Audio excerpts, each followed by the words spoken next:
ನಮಸ್ಕಾರ ಸ್ನೇಹಿತರೆ. ತುಲಾ ರಾಶಿಯ ಸ್ನೇಹಿತರೆ, ಎಚ್ಚರಿಕೆಯಿಂದ ಇರಿ. ನಿಮ್ಮ ಪುತ್ಥಳಿಯ ಮೇಲೆ ಮರಣ ಬಂಧನ ಮಾಡಲಾಗುತ್ತಿದೆ. ಈ ಹೆಸರಿನ ಸಂಬಂಧಿಸಿದ ವ್ಯಕ್ತಿ ಇದನ್ನು ಮಾಡುತ್ತಿದ್ದಾನೆ. ತಕ್ಷಣ ನೀವು ಜಾಗೃತ ವಹಿಸಿ.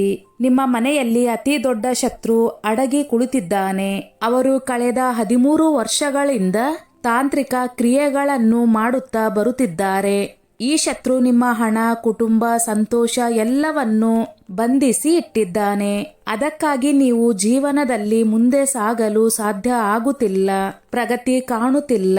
ನಿಮ್ಮ ವ್ಯಾಪಾರವಾಗಲಿ ಉದ್ಯೋಗದಲ್ಲಾಗಲಿ ಎಲ್ಲೆಡೆಯೂ ನಿಮಗೆ ನಿರಾಸೆ ಕಾಣುತ್ತಿದೆ. ದಿನೇ ದಿನೇ ನೀವು ಸಾಲದಲ್ಲಿ ಮುಳುಗಿ ಹೋಗುತ್ತಿದ್ದೀರಿ. ಮನೆ ಹಾಗೂ ಕುಟುಂಬದಲ್ಲಿ ಪ್ರತಿದಿನ ಜಗಳಗಳು, ಕಿರಿಕಿರಿ. ನಿಮ್ಮ ಜೀವನ ಸಂಗಾತಿಯಿಂದ ವಿಚ್ಛೇದನದ ಸ್ಥಿತಿಗೂ ನೀವು ತಲುಪಿದ್ದೀರಿ. ಆಸ್ಪತ್ರೆಗಳಿಗೆ ಹಣ ಸುರಿದು ನಿಮ್ಮ ಸ್ಥಿತಿ ಹದಗೆಟ್ಟಿದೆ. ಆ ಶತ್ರು ನಿಮ್ಮಿಂದ ಏನನ್ನು ಬಯಸುತ್ತಿದ್ದಾನೆ? ಆ ಶತ್ರು ಯಾರು? ಕಳೆದ 13 ವರ್ಷಗಳಿಂದ ಪ್ರತಿದಿನ ತಾಂತ್ರಿಕ ಕ್ರಿಯೆಗಳನ್ನು ಮಾಡಿ ನಿಮಗೆ ಪ್ರತಿದಿನ ಕಷ್ಟಗಳನ್ನು, ನೋವನ್ನು ಕೊಡುತ್ತಿರುವವರು ಯಾರು? ಇಲ್ಲಿ ನಾವು ನಿಮ್ಮ ಆಂತರಿಕ ಶತ್ರುವಿನ ಎಲ್ಲ ಮುಖವಾಡಗಳನ್ನು ಬಿಚ್ಚಿಡುತ್ತೇವೆ. ಸ್ನೇಹಿತರೆ, ಇಲ್ಲಿ ಶತ್ರು ಹೊರಗಿನವನು ಅಲ್ಲ, ನಿಮಗೆ ಅತ್ಯಂತ ಹತ್ತಿರದವನು, ನಿಮ್ಮ ಸ್ನೇಹಿತನೇ ಆಗಿರುತ್ತಾನೆ. ನೀವು ನಿಮಗಿಂತಲೂ ಹೆಚ್ಚಿಗೆ ನಂಬಿಕೆ ಇಟ್ಟಿರುವ ವ್ಯಕ್ತಿ. ಸ್ನೇಹಿತರೆ, ನಮ್ಮನ್ನು ಕ್ಷಮಿಸಿ. ಇಂದು ಆ ಶತ್ರುವಿನ ಹೆಸರನ್ನು ಹೇಳದಿದ್ದರೆ ಸ್ವಲ್ಪ ದಿನದಲ್ಲಿಯೇ ನಿಮ್ಮ ಕುಟುಂಬ, ಮನೆ ಎಲ್ಲವನ್ನೂ ನಾಶ ಮಾಡಿಬಿಡುತ್ತಾನೆ, ಮಣ್ಣಲ್ಲಿ ಮಣ್ಣಾಗಿಸಿ ಬಿಡುತ್ತಾನೆ. ಆದ್ದರಿಂದ ಇಲ್ಲಿ ಆ ಹೆಸರನ್ನು ಹೇಳುವುದು ತುಂಬಾ ಅವಶ್ಯಕತೆ ಇದೆ. ಕೇಳಿದಾಗ ನಿಮಗೂ ಆಘಾತವಾಗಬಹುದು. ಆದ್ದರಿಂದ ಮನಸ್ಸನ್ನು ಗಟ್ಟಿ ಮಾಡಿಕೊಳ್ಳಿ. ಇಂದಿನ ಈ ವಿಡಿಯೋದಲ್ಲಿ ಆ ಶತ್ರುವಿನ ಪೂರ್ಣ ರಹಸ್ಯವನ್ನು ಬಿಚ್ಚಿಡಲಿದ್ದೇವೆ. ಸ್ನೇಹಿತರೆ, ನಿಮಗೆ ಆಗಾಗ್ಗೆ ಅನಿಸುತ್ತಿರಬಹುದು, ನಿಮಗೆ ಬರುವ ಹಣ ಅಲ್ಲೇ ನಿಂತು ಹೋಗುತ್ತದೆ, ನಿಮ್ಮ ಕೆಲಸಗಳು ಅರ್ಧಕ್ಕೆ ನಿಂತು ಹೋಗುತ್ತವೆ. ಹೇಗೆ ಆಗುತ್ತಿದೆ ಎಂದು ನೀವು ಪದೇ ಪದೇ ಅಂದುಕೊಂಡಿರಬಹುದು. ಹೇಗೆ ನಿಮ್ಮ ಪರಿಶ್ರಮವೆಲ್ಲ ಸದಾ ವಿಫಲವಾಗುತ್ತದೆ? ಏಕೆ ನಿಮ್ಮ ಜೀವನದಲ್ಲಿ ನೀವು ಪ್ರಗತಿ ಸಾಧಿಸಲು ಆಗುವುದಿಲ್ಲ? ಏಕೆ ನಿಮ್ಮ ಮನೆಯಲ್ಲಿ ಪದೇ ಪದೇ ರೋಗಗಳು ಬರುತ್ತಿವೆ? ಏಕೆಂದರೆ ಕಳೆದ 13 ವರ್ಷಗಳಿಂದ ಈ ಶತ್ರು ನಿಮ್ಮ ಮೇಲೆ ತಂತ್ರ ಮಂತ್ರಗಳನ್ನು ಮಾಡಿ ನಿಮ್ಮನ್ನು ಏಳಿಗೆ ಆಗಲು ಬಿಡುತ್ತಿಲ್ಲ. ನಿಮ್ಮನ್ನು ಸದಾ ಕಾಡುತ್ತಿದ್ದಾರೆ. ನಿಮ್ಮ ಕುಟುಂಬವನ್ನು ನಾಶ ಮಾಡುವುದೇ ಅವರ ಗುರಿಯಾಗಿದೆ. ನೀವು ದುಃಖದಲ್ಲಿ ಇರುವಾಗ, ಅಳುವಾಗ, ಸಂಕಷ್ಟದಲ್ಲಿ ಇರುವಾಗ ಆ ಶತ್ರುವಿಗೆ ತುಂಬಾ ಖುಷಿಯಾಗುತ್ತದೆ. ಅವನಿಗೆ ನೀವು ನೋವು ಪಡುತ್ತಿದ್ದರೆ ಅವನು ಅದರಲ್ಲಿಯೇ ಖುಷಿ ಪಡುತ್ತಾನೆ. ಇದೇ ಸಮಯದಲ್ಲಿ ಒಂದು ಮಾತನ್ನು ಹೇಳುತ್ತೇವೆ. ಮುಖದಲ್ಲಿ ನಗು, ಮನದಲ್ಲಿ ವಿಷ. ಇದೇ ನಿಮ್ಮ ಶತ್ರುವಿನ ಗುಣ. ಸ್ವಭಾವ ಎಲ್ಲ ಚೆನ್ನಾಗಿದೆ ಎಂದು ಹೇಳುವವರೇ ನಿಮ್ಮ ಮೇಲೆ ತಂತ್ರ ಮಂತ್ರವನ್ನು ಮಾಡಿಸುತ್ತಾರೆ.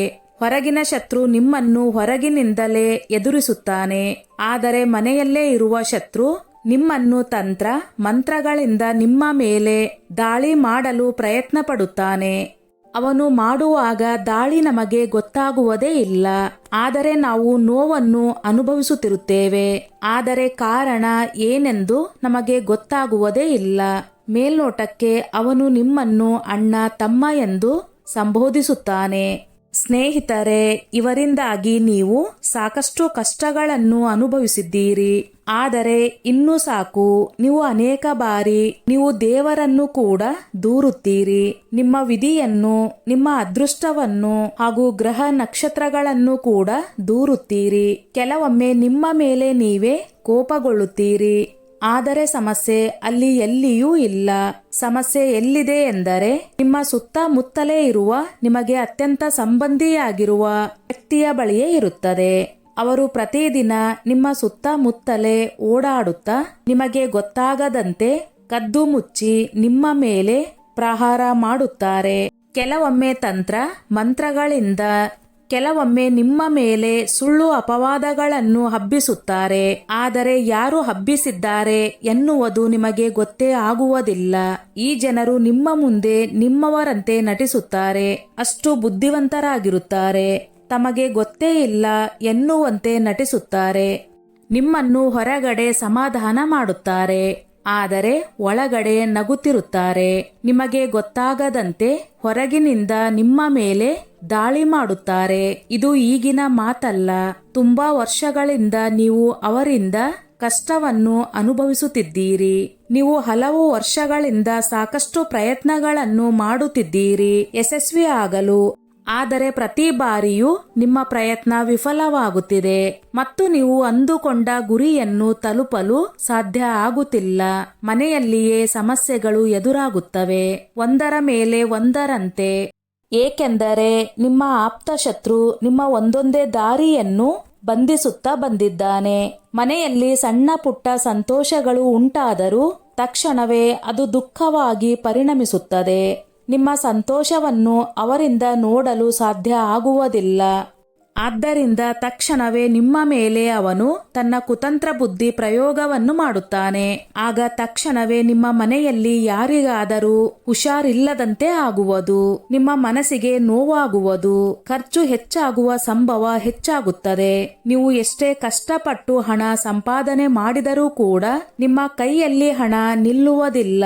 ಅವನು ನಿಮ್ಮ ಪರಿಶ್ರಮವನ್ನೇ ಬಂಧಿಸಿದ್ದಾರೆ. ಈ ರೀತಿ ಮಾಡುವುದರಿಂದ ನಿಮಗೆ ಯಶಸ್ಸು ಎಲ್ಲಿಂದ ದೊರಕುತ್ತದೆ? ಅಷ್ಟೇ ಅಲ್ಲದೆ ಅವನು ನಿಮ್ಮ ಹಣವನ್ನು ಬಂಧಿಸಿದ್ದಾನೆ. ನೀವು ಎಷ್ಟೇ ಕಷ್ಟಪಟ್ಟು ದುಡಿದರೂ ನಿಮ್ಮ ಕೈಯಲ್ಲಿ ಹಣ ಸಂಗ್ರಹವಾಗುವುದಿಲ್ಲ. ಹಣ ಬಂದರೂ ಕೂಡ ಆಸ್ಪತ್ರೆಗೆ ಖರ್ಚಾಗುತ್ತದೆ. ಇನ್ನಿತರೆ ಯಾವುದೇ ಉಪಯೋಗಕ್ಕೆ ಬಾರದ ಖರ್ಚುಗಳು ಹೆಚ್ಚಾಗುತ್ತವೆ. ಇದರಿಂದಾಗಿ ಹಣ ಕೈಯಲ್ಲಿ ನಿಲ್ಲುವುದಿಲ್ಲ. ಸ್ನೇಹಿತರೆ, ಇನ್ನೊಂದು ಮುಖ್ಯವಾದ ವಿಷಯ, ಈ ಶತ್ರು ನಿಮ್ಮ ಅದೃಷ್ಟ ಹಾಗೂ ನಿಮ್ಮ ಭಾಗ್ಯವನ್ನು ಬಂಧಿಸಿದ್ದಾನೆ. ಕೆಲವು ವರ್ಷಗಳಿಂದ ನಿಮ್ಮ ಅದೃಷ್ಟ ನಿಮ್ಮ ಕೈಯನ್ನು ಬಿಟ್ಟಿದೆ. ಇತರರು ಸ್ವಲ್ಪ ಪರಿಶ್ರಮ ಪಟ್ಟರೂ ಸಾಕಷ್ಟು ಹಣವನ್ನು ಸಂಪಾದಿಸಿ ಶ್ರೀಮಂತರಾಗುತ್ತಿದ್ದಾರೆ. ನೀವು ಎಷ್ಟೇ ಕಷ್ಟಪಟ್ಟು ಹಣ ಸಂಪಾದಿಸಿದರೂ ಕೂಡ ನಿಮ್ಮ ಕೈಯಲ್ಲಿ ಹಣ ನಿಲ್ಲುತ್ತಿಲ್ಲ. ನೀವು ಅಂದುಕೊಂಡ ಗುರಿಯನ್ನು ಸಾಧಿಸಲು ಆಗುತ್ತಿಲ್ಲ. ಅಷ್ಟೇ ಅಲ್ಲದೆ ಈ ಶತ್ರು ನಿಮ್ಮ ಪ್ರೀತಿ ಹಾಗೂ ನಿಮ್ಮ ದಾಂಪತ್ಯ ಜೀವನವನ್ನು ಬಂಧಿಸಿದ್ದಾನೆ. ಇದರಿಂದಾಗಿ ಗಂಡ ಹೆಂಡತಿಯ ನಡುವೆ ಮನಸ್ತಾಪ, ಜಗಳಗಳು ಉಂಟಾಗಿ ಡೈವರ್ಸ್ ತೆಗೆದುಕೊಳ್ಳುವವರೆಗೂ ಹೋಗಿದೆ. ಹೊರಗೆ ಅಷ್ಟೇ ಅಲ್ಲದೆ ಮನೆಯಲ್ಲಿಯೂ ಕೂಡ ಸಮಸ್ಯೆಗಳು ಉಂಟಾದಾಗ ನೀವು ಡಿಪ್ರೆಷನ್ಗೆ ಹೋಗಿದ್ದೀರಿ. ಹಿಂದೆಯೂ ಇದೇ ರೀತಿ ಉಂಟಾಗಿ ನಿಮ್ಮ ಮೇಲೆ ನೀವೇ ಹಾನಿ ಮಾಡಿಕೊಳ್ಳಲು ಸಿದ್ಧರಾಗಿದ್ದೀರಿ. ಆದರೆ ದೇವರ ಕೃಪೆಯಿಂದ ನೀವು ಉಳಿದುಕೊಂಡಿದ್ದೀರಿ. ನೀವು ಜೀವನ ಪೂರ್ತಿ ಈ ಶತ್ರುವಿನ ಮುಷ್ಟಿ ಅಥವಾ ಬಂಧನದಲ್ಲಿ ಇರಲು ಇಷ್ಟಪಡುತ್ತೀರಾ? ಇಲ್ಲ ಅಲ್ವಾ? ಹಾಗಾದ್ರೆ ನೀವು ಸರಿಯಾದ ಜಾಗಕ್ಕೆ ಬಂದಿದ್ದೀರಿ. ನಿಮ್ಮನ್ನು ಅವನಿಂದ ಬೇರ್ಪಡಿಸುವುದು ನಮ್ಮ ಕೆಲಸ. ಮುಂದೆ ಬರುವ ಯಾವುದೇ ಶತ್ರುವಿನಿಂದ ನಿಮಗೆ ತೊಂದರೆ ಆಗದಂತೆ ನೋಡಿಕೊಳ್ಳುವುದು ನಮ್ಮ ಜವಾಬ್ದಾರಿ. ನಾವು ನಿಮಗೆ ಕೆಲವೊಂದು ವಿಶೇಷವಾದ ಉಪಾಯಗಳನ್ನು ಹೇಳುತ್ತೇವೆ ಮತ್ತು ಕೆಲವೊಂದು ಪರಿಹಾರಗಳನ್ನು ಹೇಳುತ್ತೇವೆ. ನೀವು ಅವುಗಳನ್ನು ಪಾಲಿಸಿದರೆ ಇಂತಹ ಯಾವುದೇ ಶತ್ರು ಬಂದರೂ ನಿಮ್ಮನ್ನು ಏನೂ ಮಾಡುವುದಿಲ್ಲ. ಸ್ನೇಹಿತರೆ, ನೀವು ಈ ಉಪಾಯಗಳನ್ನು ಪಾಲಿಸಿದರೆ ನಿಧಾನವಾಗಿ ಈ ಶತ್ರುವಿನ ಬಂಧನದಿಂದ ನೀವು ಪರಿಹಾರವನ್ನು ಪಡೆಯಬಹುದು. ಇದರಿಂದ ನಿಮ್ಮ ಮೇಲಾಗಿರುವ ತಂತ್ರ ಮಂತ್ರಗಳು ಹೊರಟು ಹೋಗುತ್ತವೆ. ನಿಮ್ಮ ಮನೆಯಲ್ಲಿ ಇರುವ ನಕಾರಾತ್ಮಕ ಶಕ್ತಿ ಹೊರಟು ಹೋಗುತ್ತದೆ. ನಿಮ್ಮ ಭಾಗ್ಯ, ಅದೃಷ್ಟ ಮತ್ತೆ ತೆರೆದುಕೊಳ್ಳುತ್ತದೆ. ಹಣದ ಅಡಚಣೆ ಕಡಿಮೆಯಾಗುತ್ತದೆ. ನಿಮ್ಮ ಆರೋಗ್ಯದಲ್ಲಿ ಸುಧಾರಣೆಯಾಗುತ್ತದೆ. ಮನೆಯಲ್ಲಿ ಶಾಂತಿ ನೆಲೆಸುತ್ತದೆ. ನಿಮ್ಮ ಜೀವನದಲ್ಲಿ ಆಗಾಗ ಕಾಣುತ್ತಿದ್ದ ಮನಸ್ತಾಪಗಳು, ಜಗಳಗಳು ನಿಧಾನವಾಗಿ ಕಡಿಮೆಯಾಗುತ್ತದೆ. ದಾಂಪತ್ಯದಲ್ಲಿ ಪ್ರೀತಿ ಹೆಚ್ಚಾಗುತ್ತದೆ. ತಡೆ ಹಿಡಿದ ಮಾರ್ಗಗಳು ಮತ್ತೆ ತೆರೆದುಕೊಳ್ಳುತ್ತವೆ. ಸ್ನೇಹಿತರೆ, ನಿಮ್ಮವರು ಎಂದು ನೀವು ಯಾರನ್ನು ನಂಬಬೇಡಿ. ಅವರ ಮುಂದೆ ನಿಮ್ಮ ಯೋಜನೆಗಳು, ಹಣಕಾಸಿನ ವಿಚಾರ, ಪ್ರೀತಿ, ದಾಂಪತ್ಯದ ವಿಚಾರ, ಸುಖ ಕಷ್ಟಗಳನ್ನು ಹೇಳಿಕೊಳ್ಳಬೇಡಿ. ಮೌನವೇ ನಿಮ್ಮ ಅತಿ ದೊಡ್ಡ ರಕ್ಷಣೆ. ನಿಮ್ಮ ಮನಸ್ಸಿನಲ್ಲಿ ಭಯ ಇಟ್ಟುಕೊಳ್ಳಬೇಡಿ. ಭಯವೇ ನಿಮ್ಮ ಶತ್ರುವಿನ ದೊಡ್ಡ ಅಸ್ತ್ರ. ನೀವು ಧೈರ್ಯವಾಗಿ ನಿಂತುಕೊಂಡ ತಕ್ಷಣವೇ ನಿಮ್ಮ ಶತ್ರುವಿನ ಶಕ್ತಿ ಕುಗ್ಗಲು ಆರಂಭವಾಗುತ್ತದೆ. ನಿಮ್ಮ ಕುಲದೇವರಿಗೆ ನೀವು ಕೃತಜ್ಞತೆಯನ್ನು ತಿಳಿಸಿ. ಸ್ನೇಹಿತರೆ, ಇನ್ನು ಮುಂದೆ ನಿಮ್ಮ ಅದೃಷ್ಟ ಬದಲಾಗುತ್ತದೆ. ಇಷ್ಟು ದಿನ ಕತ್ತಲೆ ಇದ್ದರೆ ಇನ್ನು ಮುಂದೆ ಬೆಳಕು ಬರುತ್ತದೆ. ನೀವು ಸಾಕಷ್ಟು ಸಹಿಸಿದ್ದೀರಿ. ಇನ್ನು ಮುಂದೆ ನಿಮ್ಮ ಜೀವನದಲ್ಲಿ ಬೆಳಕು ಆವರಿಸುತ್ತದೆ. ಆ ಶತ್ರುವಿನ ಎಲ್ಲಾ ಆಟಗಳು ಶೀಘ್ರದಲ್ಲಿಯೇ ಮುಕ್ತಾಯಗೊಳ್ಳುತ್ತವೆ. ಸ್ನೇಹಿತರೆ, ಈ ವಿಡಿಯೋ ಪೂರ್ತಿ ನೋಡಿದ ಮೇಲೆ ಉಪಯೋಗಗಳನ್ನು ನೀವು ಶ್ರದ್ಧೆಯಿಂದ ಅನುಸರಿಸಿ ಯಾರಿಗೂ ಹೇಳದೆ ಮೌನವಾಗಿ ಮಾಡುವ ಕೆಲಸ ಎಂದಿಗೂ ಯಶಸ್ವಿಯಾಗುತ್ತದೆ. ಆಗ ನಿಮ್ಮ ಜೀವನದಲ್ಲಿ ಆಗುವ ಬದಲಾವಣೆಯನ್ನು ನೀವು ನಮಗೆ ಹೇಳುತ್ತೀರಿ. ಜಾಗೃತವಾಗಿರಿ, ಧೈರ್ಯವಾಗಿರಿ ಮತ್ತು ನಂಬಿಕೆಯನ್ನು ಕಳೆದುಕೊಳ್ಳಬೇಡಿ. ನಾವು ಹೇಳಿದ ಉಪಾಯಗಳನ್ನು ಅನುಸರಿಸಿದ ಮೇಲೆ ನಿಮ್ಮ ಮೇಲೆ ಯಾರಾದರೂ ಮತ್ತೆ ಮಾಟ ಮಂತ್ರ ಮಾಡಿಸಿದರೆ ಅದು ನಿಮ್ಮ ಮೇಲೆ ತಗುಲುವುದಿಲ್ಲ, ಅದು ಅವರ ಮೇಲೆ ತಿರುಗುತ್ತದೆ. ಸ್ನೇಹಿತರೆ, ನಿಮ್ಮ ಮನೆಯ ಮೇಲೆ ತಂತ್ರ ಪ್ರಯೋಗ ಆಗಿದೆ ಎನ್ನುವುದು ಹೇಗೆ ಗೊತ್ತಾಗುತ್ತದೆ? ಆ ಶತ್ರು ಯಾರು ಎಂದು ನೀವು ತಿಳಿದುಕೊಳ್ಳುವುದಕ್ಕಿಂತ ಮೊದಲು ಈ ವಿಡಿಯೋ ತಪ್ಪದೆ ಲೈಕ್ ಮಾಡಿ ಮತ್ತು ನಿಮಗೆ ಇಷ್ಟವಾದರೆ ಶೇರ್ ಮಾಡಿ. ಸ್ನೇಹಿತರೆ, ಇದು ತುಂಬಾ ವಿಶೇಷವಾದ ವಿಡಿಯೋ. ಈಗಿನ ಯುವಕರು, ಯುವತಿಯರು, ಯುವ ಜನಾಂಗ ಈ ತಂತ್ರ ಮಾಟ ಮಂತ್ರ ನಂಬುವುದಿಲ್ಲ.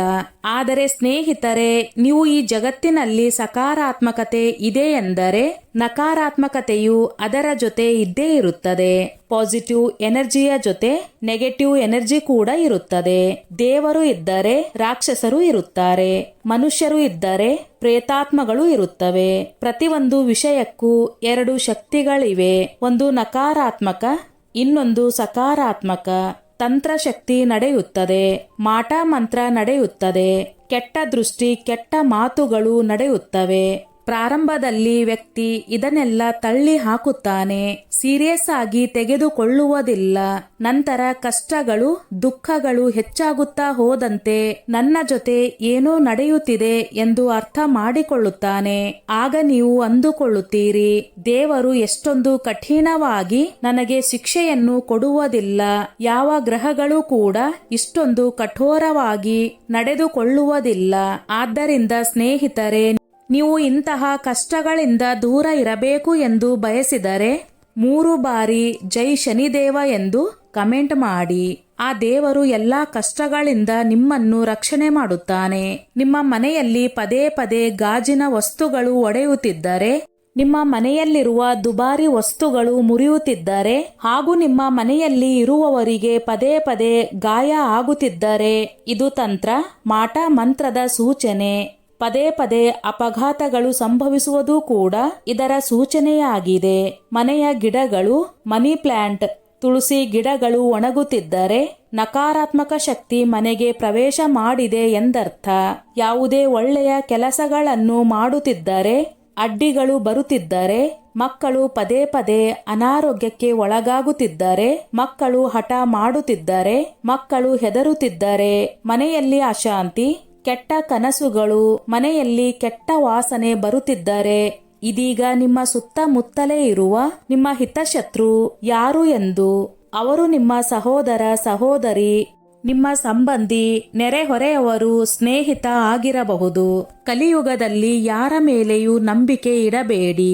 ನಿಮ್ಮ ಹಣ, ಸಂತೋಷ, ದುಃಖದ ಬಗ್ಗೆ ಯಾರ ಮುಂದೆಯೂ ಹೇಳಬೇಡಿ. ನಿಮ್ಮ ಭವಿಷ್ಯ ಯೋಜನೆಗಳನ್ನು ಹೇಳಿದರೆ ಕೆಲವರ ಮನಸ್ಸಿನಲ್ಲಿ ಅಸೂಯೆ ಹುಟ್ಟುತ್ತದೆ. ಅದೇ ಅಸೂಯೆ ದ್ವೇಷವಾಗಿ ನಿಮ್ಮ ಪ್ರಗತಿಯನ್ನು ತಡೆಯುತ್ತದೆ.